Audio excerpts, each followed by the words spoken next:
Hello and welcome to another instalment of Siblings and Science. I'm Bradley, I'm Joe. and today we're joined by a special guest, Nicola, aka my girlfriend. Hi.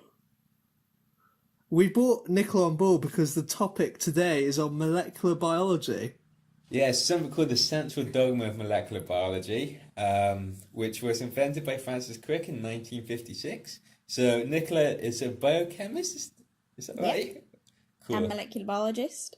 Yeah, so knows far more about it than me, who's a physicist. We literally decided on this topic 5 minutes ago and dragged Nicola on board, so she's not overly keen, but hopefully it'll increase our followings in the world of biology and other sort of sciences. Well, our limited followers in the world of physics as well. Okay. So, should we start by explaining roughly what the central dogma is? Do you Okay. want to?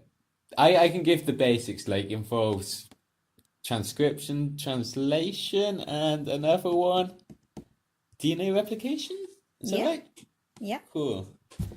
Do you want to, I guess, should we start with the simpler one? Which is the simplest? I suppose the start is DNA replication. Okay, fair. So I guess that is what the name suggests, that the DNA replicates and you get more. Yep. Yeah. So every time a cell divides, the two daughter cells will have the same DNA as the parent cell. So the Okay. DNA replicates to make sure that happens. And how does that differ from the other ones? So DNA replication makes more DNA, whereas transcription and translation make other things. Okay, so do you want to explain them? Well, actually, wait. Let's before we do that. Sorry, I'm just gonna jump in. There's like a mnemonic, right, to remember which one's which. So it's like transcription is you are going. One of them you go from like DNA to RNA, right? So that's Yep. like a transcribing. Is that right? Yeah. Yeah. So and then RNA to protein is translation Yep. That's because you're correct. changing kind of the language it's in. Yeah. Pretty much. Okay. Josie, stop showing that you're a know-it-all and let the expert speak. I should mention I did at least one course in biophysics, and this is the limit of my knowledge. Well, I've read a very short introduction to molecular biology, so I think I know as much as both of you. But anyway, would you like to explain transcription and translation in more detail? Yeah. Let's start. Let's start with the first one, which is transcription. I think. Yeah. So, if you imagine your cell, your DNA is kept inside the nucleus and it is the storage molecule. So it's really stable and it's kept packaged away so it's nice and safe and it doesn't get mutated or damaged in any way. So you can think of DNA like a reference book inside a library. So it's kept nice and safe and perfect condition, but then you actually want to use it and you want to be able to create things from it. So you can express your genes and your cells can function. So to do that, you photocopy pages from your reference books, and those photocopies are the RNA.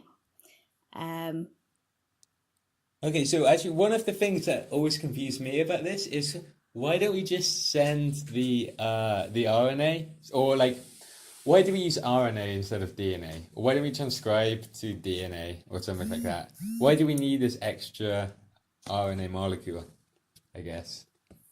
So one of the reasons is DNA is really stable, which makes it very good for storage. But when you are deciding, or when your cell wants to express a gene, it perhaps doesn't want to do that all the time. It wants to be able to express it for a while and then turn it off again. And RNA is unstable. It's not anywhere near as stable as DNA. So that allows you to switch genes on and then also switch them off again. So if you had DNA as your kind of your photocopy, as your kind of messenger from the DNA to express the genes, it would be very hard to get rid of that message, which would give you less control over when genes were switched on and switched off. So the unstableness or the instability of RNA is useful, because if you want to turn off the expression of that gene, the message isn't going to hang around longer than you want it to. Okay, and then again, if you use DNA, it's more stable. So you make, like, if the gene is expressing like protein, you would just keep on making the protein if you're using DNA, and that's not necessarily a good thing for the cell. Although I've spotted a flaw in this analogy, because you can't actually photocopy all of books in libraries, isn't it? You can only photocopy about 5% of written text. What? You can't. Did you not learn this at school? That if you had a book, you're talking about copyright. You can't copy due to copyright laws. Yeah, there aren't copyright laws in cells. Okay. I think there's a topic for a completely different my very short introduction to molecular biology hasn't really helped. Well, there are also bits of DNA that you don't make RNA from. So you don't photocopy? Yes. So this is like the 5% bit, the 95% is this because of you're not allowed copyright to. infringements? Or no, it's because those bits of DNA are doing other things. So they might be structural bits. So the very ends of your chromosomes are called telomeres, and they basically stop the ends of chromosomes fraying and degrading. And you wouldn't want your useful genes to kind of fray and disappear and get snipped off the end. So you add on these telomere bits of DNA to protect the ends, basically. So this is related to or apparently this is maybe of like news I read in one of those like flash magazines, which just gives out any news which may not be right. But Hello magazine. Yeah, that one. No, isn't this related to possibly related to how you age? Yes. So these telomeres, they get shorter as you get older, and you get to a point where it starts to like get rid of the actual DNA. Is that right? Yeah, pretty much. So your telomeres get shorter every time the DNA is replicated. Mm-hmm. So they, simplified a lot, they kind of count how many times a cell has divided, and if it has divided too many times, it stops being able to divide. And telomeres are one of the ways that cells can tell how old they are and stop dividing when they're too old, because probably by that point they're a bit ropey and rubbish, and you don't want any more of them because they might be cancerous. Okay. I'm going to stop you there, because aging might be another topic that we come back to, and we might invite you back. Should we move on to the last one, which is, so we've done DNA replication, where DNA replicates itself to get more DNA. We've done transcription, where DNA gets photocopied, you said, into RNA. Yep. So I think the last one is translation, where you convert French to English, or English to French,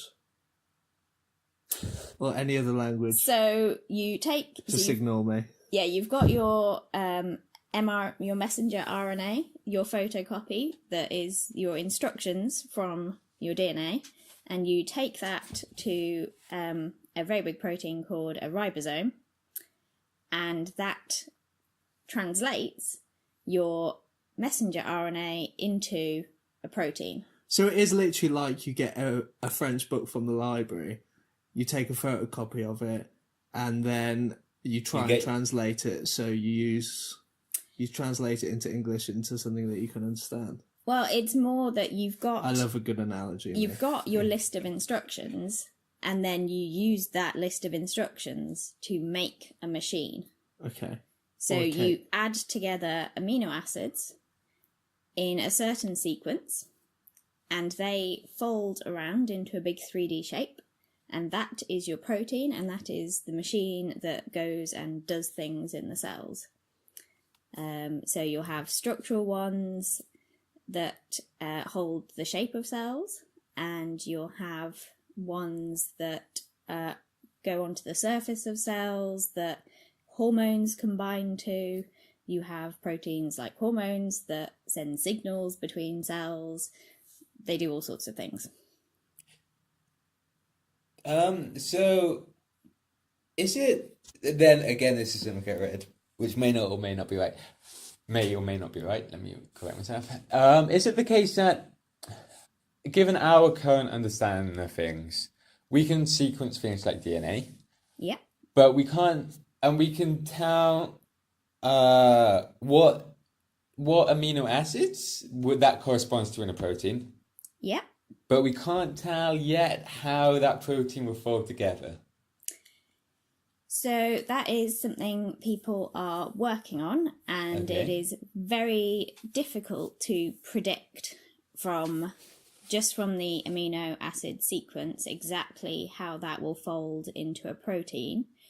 But people are working on it, and I think they are getting better at predicting what a protein might look like. I'm not sure they're 100% there yet, but they are certainly getting better at doing it. Okay. So you can predict certain sequences. So there are kind of certain patterns of sequences that are repeated in lots of places in our DNA that make certain shapes that we know. So you can spot, oh, this gene has this specific sequence in it, and so we know that when that becomes a protein, it will have a certain structure. So there's ones called zinc fingers that basically form finger-like shapes that bind to DNA. So if you spot the zinc finger motif in the DNA, you know what shape that bit of the protein will make. Okay. So we know little bits, but not everything, there's I guess. some stuff that we're not entirely sure about. Not least because sometimes what shape a protein takes can sometimes be influenced by the other proteins it's with. So proteins don't always float about by themselves. They bind together in bigger complexes that can have, 2, 3, 4, goodness only knows how many proteins all sticking together and influencing how each other are shaped. Another topic for later on would be proteins. So just to wrap up this episode on Central Dogma of molecular biology, any fun facts? Takeaway messages? Like one line? One line summary? I guess transcription, translation, and replication is... Yeah.